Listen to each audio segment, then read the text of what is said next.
We have major breaking news into CNN.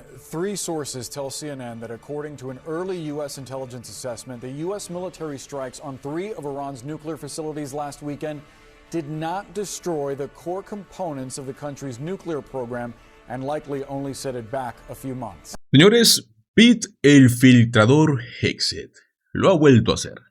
Y sí, señores, eso ya no debería de sorprendernos a estas alturas. Lo que sí debería de ponernos en alerta es lo que acaba de filtrarse desde el mismísimo Pentágono.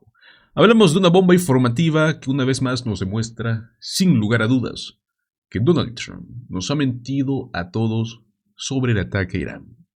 Lo que él nos vendió como una victoria total, en realidad ha sido un desastre militar. Y ahora el propio Pentágono lo ha confirmado a través de una filtración que tiene a Trump y a sus aliados completamente desquiciados. Pero bueno, antes de meternos en este escándalo que ha desatado esta filtración, tenemos que empezar por donde todo comenzó esta mañana, con Donald Trump atacando a CNN, el mismo medio que obtuvo la exclusiva de esta filtración. Pero bueno, escuchemos primero el contexto con sus propias palabras. Iran will never rebuild its nuclear. From there, absolutely not. That place is under rock. That place is demolished.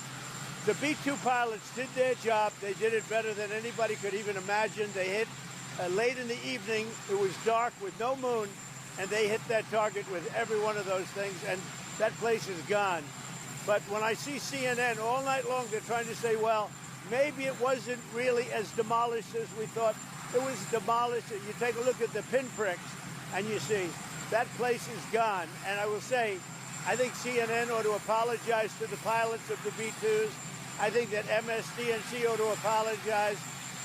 I think these guys really, these networks and these cable networks are real losers. You really are. You're real losers. You're gutless losers. I say that to CNN because I watch it. I have no choice. I got to watch that garbage. It's all garbage. It's all fake news.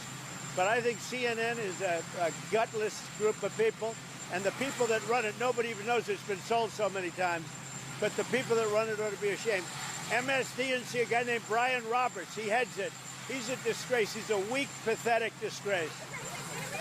Y es que, señores, llevamos días viendo cómo Donald Trump repite el mismo guión, que los ataques a Irán fueron un éxito rotundo, que las instalaciones nucleares fueron completamente destruidas, que Irán ya no representa una amenaza. Pero la realidad, amigos, es que eso nunca fue cierto. Los primeros reportes ya dejaban claro que sí hubo daños, pero nada cercano a la supuesta aniquilación total, que era la que Trump vendía en Truth Social como si fuese un superhéroe. Ahora CNN acaba de confirmar, gracias a fuentes del Pentágono, que todo lo que dijo Trump era una mentira descarada.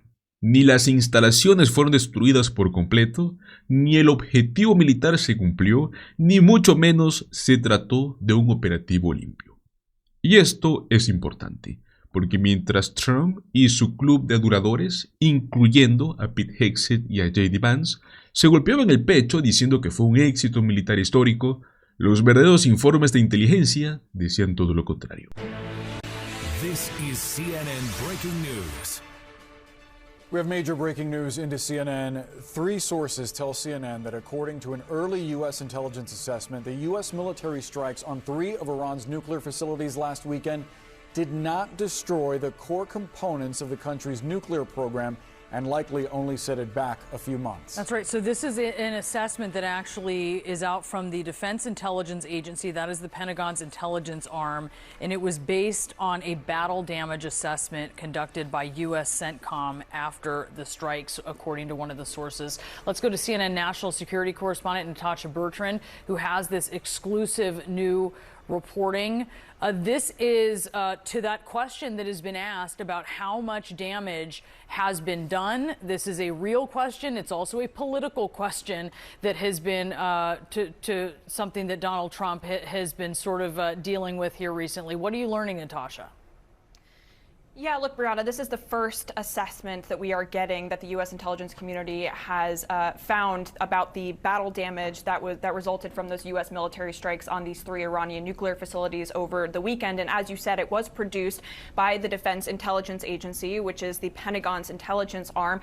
And it is worth noting that it is a very early assessment. The strikes were only a matter of days ago, and the intelligence community is still gathering intelligence. They are still working to come up with a full, comprehensive picture of what exactly happened here. But based on a battle damage assessment that was carried out by U.S. Central Command, essentially looking at the images and looking at what was actually damaged, the Defense Intelligence Agency has assessed that the core components of Iran's nuclear program are largely intact, and that Iran's nuclear program has essentially only been set back by months. Now, we presented this information to the White House for comment, and White House Press Secretary Carolyn Leavitt, she did acknowledge the existence of this assessment, but she said in a statement that the administration disagrees with it. She said, quote, "This alleged assessment is flat out wrong and was classified as top secret, but was still leaked to CNN by an anonymous low-level loser in the intelligence community. The leaking of this alleged assessment is a clear attempt to demean President Trump and discredit the brave fighter pilots who conducted a perfectly executed mission to obliterate Iran's nuclear program. Everyone knows what happens when you drop 14 30,000-pound bombs perfectly on their targets, total obliteration." Now, it is worth noting here that there has been dissent, I should say, within the intelligence community, within the defense community, about just how much of an impact these massive bunker buster bombs would actually have on Iran's nuclear facilities. It was far from certain, given that these bombs had never been tested in an actual combat scenario, whether they would actually penetrate those very, very deep underground tunnels that lie underneath these nuclear facilities. And what we are told is that as of now, this Defense Intelligence Agency assessment, it does conclude at this point, again, it is still very early, that those underground facilities, including the centrifuges, including the highly enriched uranium that everyone has been talking so much about, those are largely intact. Now, of course, this does stand at odds with what President Donald Trump and Secretary of Defense Pete Hegseth have been saying in recent days about the impact of these U.S. military strikes. Of course, President Trump said it was totally obliterated, and Secretary Hegseth did as well. And he actually also provided CNN with a statement. And he said that, quote, "Based on everything we have seen, and I've seen it all, our bombing campaign obliterated Iran's ability to create nuclear weapons. Our massive bombs hit exactly the right spot at each target and worked perfectly. The impact of those bombs is buried under a mountain of rubble in Iran. So anyone who says the bombs were not devastating is just trying to undermine the president and the successful mission." Now, our sources did emphasize here that there was severe damage that was done largely to the above-ground structures at these nuclear sites. And so there was damage done, of course, by these massive bombs. But the core components of the nuclear program, we are told, they are largely intact, and it only set the program back by a matter of months. Boris, Brianna. Natasha Bertrand, please stand. Como era de esperarse, el equipo de Trump no está reaccionando con honestidad, sino con furia. Porque, por ejemplo, Caroline Leavitt, una de sus voceras, salió como loca a atacar a los filtradores del Pentágono. ¿Saben qué no hizo? Desmentir la información filtrada. Porque no puede, porque es verdad, porque Trump mintió. Y hay algo mucho más inquietante aún. Donald Trump está haciendo todo lo posible para que el Congreso, especialmente los demócratas, no vean esos informes de inteligencia. ¿Por qué? Porque sabe que si se revela la verdad, se cae toda la narrativa. Y quizás algo más. Quien lo explicó de una forma brillante fue la congresista Yasmeen Ansari, que ha sido una de las voces más fuertes en contra de esta escalada ilegal de Trump. Escuchémosla. Congresswoman, thank you so much for being with us. Your district does have one of the largest Iranian-American populations in the country. So when that briefing does finally take place, what are the key questions you'd like answered? Well, first of all, thank you so much for having me. There are so many questions I have been looking forward to asking this administration, including, first and foremost, what was the intelligence that showed us the urgency of actually taking military action against Iran? I'm also extremely concerned that the president decided to unilaterally and illegally make this decision without not only getting authorization from Congress, but not briefing Congress. And I think the fact that they canceled this briefing today just goes to show how chaotic this administration administration really is. I don't think there's agreement within senior level officials. We've seen over the last couple of days that they have completely contradicted one another in terms of what the purpose of any of this was, with the president himself tweeting about regime change just 2 days ago, to then saying there's a ceasefire, to Tulsi Gabbard saying the intelligence isn't there, then saying the intelligence is there. So they want to make it easier to lie to the American public, and that is unacceptable. As we wait for those answers, what do you know about right now the situation inside Iran? For example, are there still Americans who want to get out? And if so, is help available to them? There is not only very little information about the Americans who are inside of Iran, which I'm sure there are, but also very little help in getting out. We know many flights were canceled over the course of a couple of days. The biggest issue that I'm concerned about when it comes to the Iranian people who vastly and vehemently oppose their regime, as we already are hearing reports about how the regime is cracking down even further on the civilian population, using what just happened as a reason to imprison even more people, accusing them of being spies. And I think what is going to happen is we are going to see an even more repressive Islamic Republic regime that cracks down on its people, which is devastating for people who did not ask for any of this. What have you heard from your constituents? I mean, what are their worries for family members who may be still living in Iran or visiting Iran? So I represent an extremely diverse district, a district that's heavily impacted by ICE and Trump's mass deportation policies. Largely speaking, I can tell you that my constituents were extremely opposed to the U.S. militarily taking action and to the potential of another endless war for the United States. My constituents can't even afford housing or health care or their utility bills. So the idea of tax dollars being spent on this was egregious. When I've talked to Iranian Americans, not only in Arizona or across the country, they were very concerned about the way that Donald Trump conducted himself in all of this. Remember, just last week, he used social media to ask a city of 10 million people in Iran to evacuate. This is a massive metropolitan city where people have nowhere to go. So there are just so many concerns here, from the chaoticness and recklessness of the way this president handles foreign policy to the fact that he's not even carrying out the foreign policy priorities of the American people or carrying out his own promises, which was to not get the United States involved in any new wars. Señores, este escándalo es el retrato perfecto de lo que ha sido este segundo mandato de Trump. Una mentira construida sobre otra mentira, impulsada por el narcisismo, mantenida por propaganda y defendida por incompetentes. Lo que se suponía que iba a ser un golpe certero contra Irán fue una realidad o una operación mal ejecutada, así de simple, sin respaldo, sin aprobación del Congreso y cuyo único propósito es prácticamente tratar de levantar el índice de aprobación de un presidente desesperado por parecer fuerte. No le salió, pues el tiro salió por la culata. Ahora, con estas filtraciones saliendo del Pentágono, el caos interno dentro del propio círculo trumpista es delicioso, amigos. Y ojo, Trump está furioso con Hegseth, sin duda alguna. Otra filtración bajo este mandato, amigos. Otra humillación pública. La guerra civil dentro del universo MAGA está por estallar. Y nosotros vamos a ser los espectadores. Pues bueno, señores, una sola decisión de Donald Trump. Es algo que hemos visto que podría cambiar para siempre la estabilidad de lo que es el Medio Oriente, ¿no? Una decisión tomada sin un plan claro, sin aliados claros y encima anunciada con un F-bomb en vivo. Estamos hablando de este supuesto cese al fuego entre Israel e Irán. Claro, supuesto, ¿no? Porque ni siquiera eso está claro. Este que se dio luego de una serie de ataques israelíes respaldados por Estados Unidos, liderados por Netanyahu y avalados por Donald Trump. El objetivo de todo esto, debilitar el programa nuclear iraní. Pero la pregunta es, ¿lo lograron o solo empeoraron las cosas?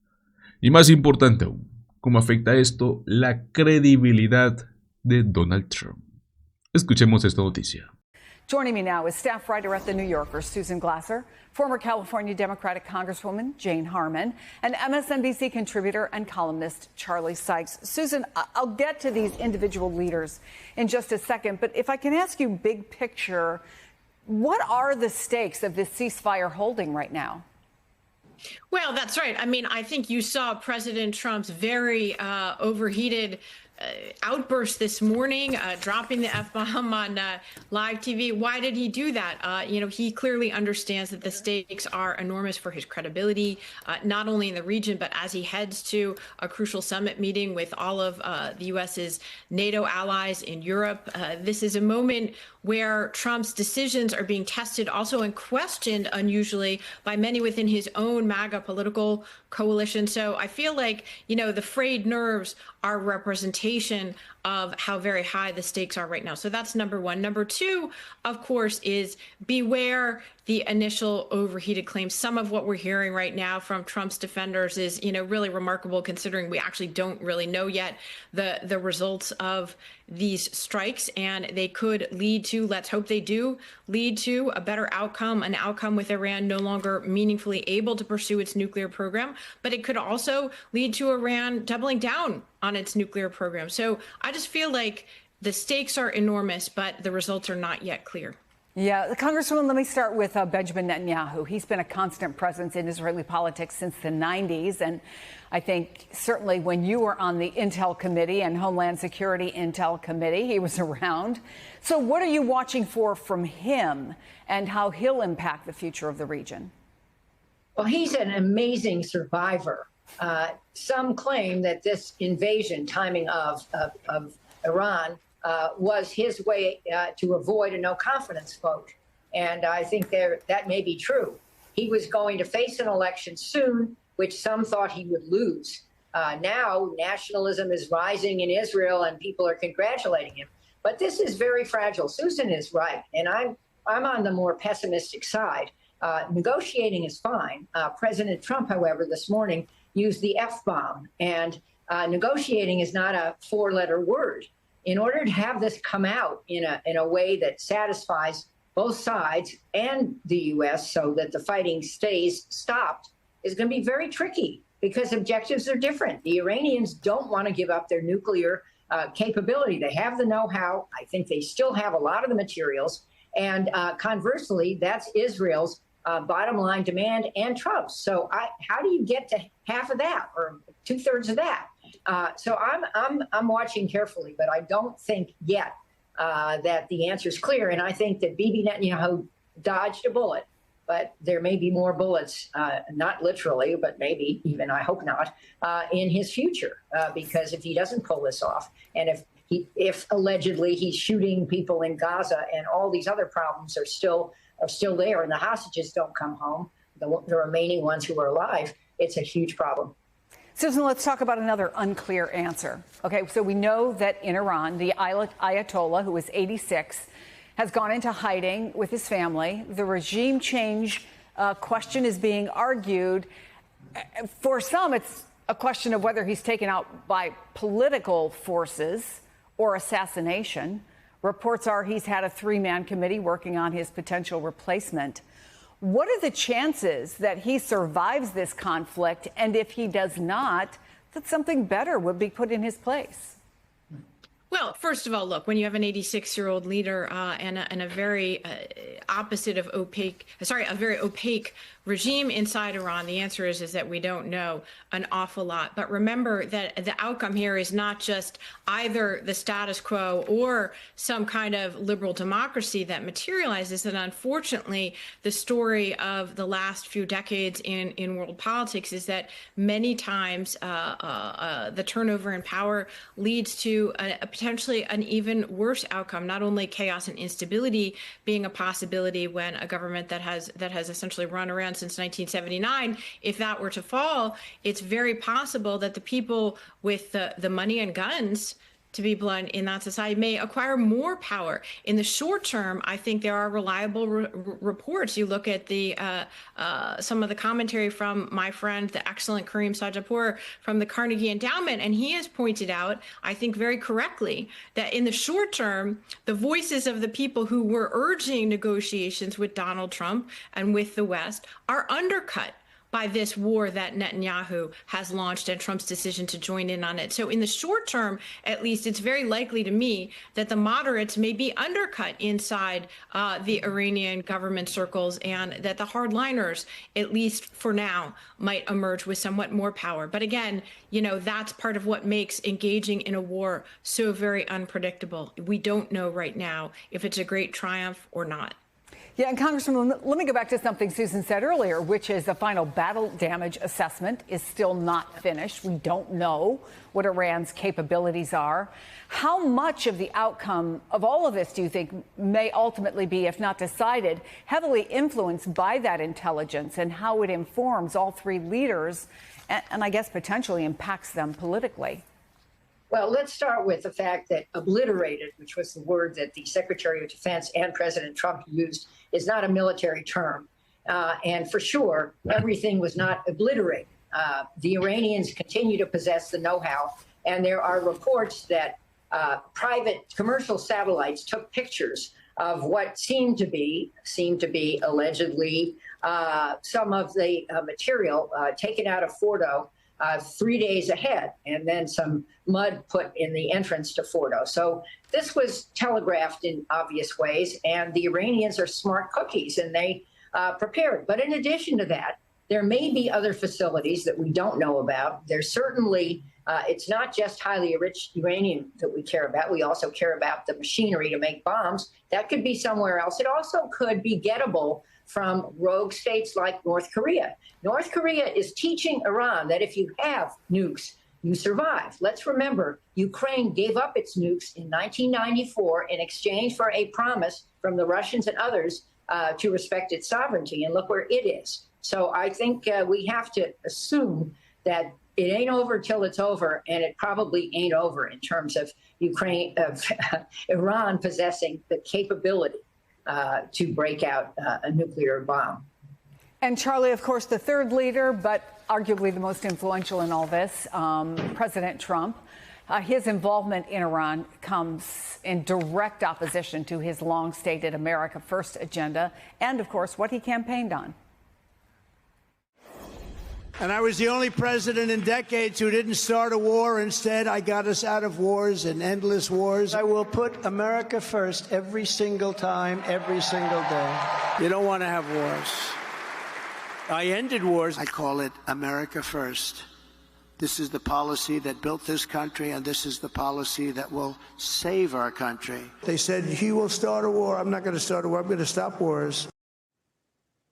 His supporters will argue that that's exactly what he just did, was stop a war. Is America First dead? Is MAGA reimagined? How do you see all this?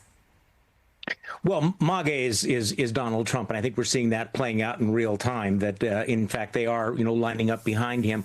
But, Donald Trump, has been railing against these endless wars for decades. What he's hoping for is this is one and done, right? You could see that with the tension and the stress this morning when he's dropping the F-bombs. But the problem with the Middle East is that none of these problems are easily solved, and the discussion has been excellent so far. We are still in a very, very, we are in early days. The outcome is unpredictable. The instability in the Middle East, I think, has been accelerated. And the question is... Ok, amigos. Donald Trump usando un lenguaje coloquial, agresivo y exagerado, ¿no? A la hora de describir una operación militar compleja. Dice que los obliteraron. Pero, ¿en serio? Resulta que esa palabra ni siquiera existe en el vocabulario militar. O sea, no hay informe oficial que diga que se destruyó completamente el programa nuclear iraní. De hecho, hasta hay imágenes en satélites que muestran cómo días antes del ataque, Irán ya había movido materiales sensibles de una de las instalaciones claves. Ahí es donde está el problema, señores, porque Donald Trump vende victorias donde no hay garantías. Él quiere que creas que ganó una guerra en 48 horas, cuando en realidad lo único que hizo fue meter a Estados Unidos en una zona de conflicto mucho más profunda y sin una salida clara. Además, recordemos algo. Trump construyó una imagen de ser el candidato antiguerras.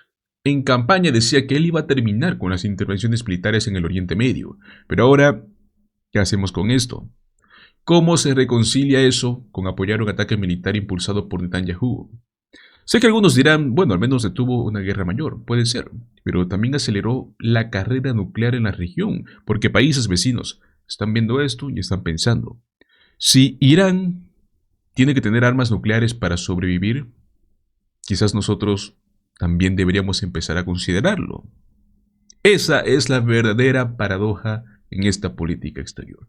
Porque cuando más tratas de evitar que otros tengan armas nucleares, más incentivos les das para conseguirlas. Bueno, y no hablemos, ¿no?, del caos interno en Irán, porque algunos esperaban que estos ataques llevaran a este cambio de régimen que decían. Lo más probable, amigos, es que esto más bien fortalezca a los sectores más radicales dentro del gobierno iraní. Los moderados, que querían negociar con el occidente, pues ahora quedan débiles frente a este ataque militar respaldado por Estados Unidos. Sé que alguien podría decir, pero Trump logró frenar una escalada inmediata, ¿no? ¿Eso no vale algo? Ok, pero a costa de generar incertidumbre a largo plazo, porque un cese del fuego temporal no va a resolver nada si es que no viene con una estrategia coherente por detrás. Y eso, amigos, es lo que siempre le ha faltado a Trump. Una política exterior basada en hechos, no en titulares, porque él actúa como si cada decisión fuese un episodio independiente, cuando en realidad el Oriente Medio funciona como una partida de ajedrez. Cada movimiento tiene consecuencias a largo plazo, y hasta ahora parece que Trump ha estado jugando al dominó, no al ajedrez. Este cese del fuego parece un triunfo a primera vista, según como lo quieras ver, según tu perspectiva, pero bajo la superficie, amigos, nos revela una política exterior prácticamente improvisada, algo contradictoria y tal vez peligrosamente cortoplacista. No solo puso en riesgo su credibilidad internacional, sino que también abrió una caja de Pandora en una región que ya es muy inestable. Pues bueno, señores, yo les pregunto a ustedes, ¿creen que Trump realmente entiende las consecuencias de las decisiones que ha tomado con el Medio Oriente? ¿O será que simplemente nos está vendiendo una victoria que no existe? Los invito a que me dejen sus opiniones en la caja de comentarios. Muchísimas gracias por acompañarme hasta el final de este video. Recuerda, como siempre, dale like, compártelo con tus amigos y suscríbete a nuestro canal Políticamente en Desacuerdo. Nos vemos en el próximo video. Hasta luego.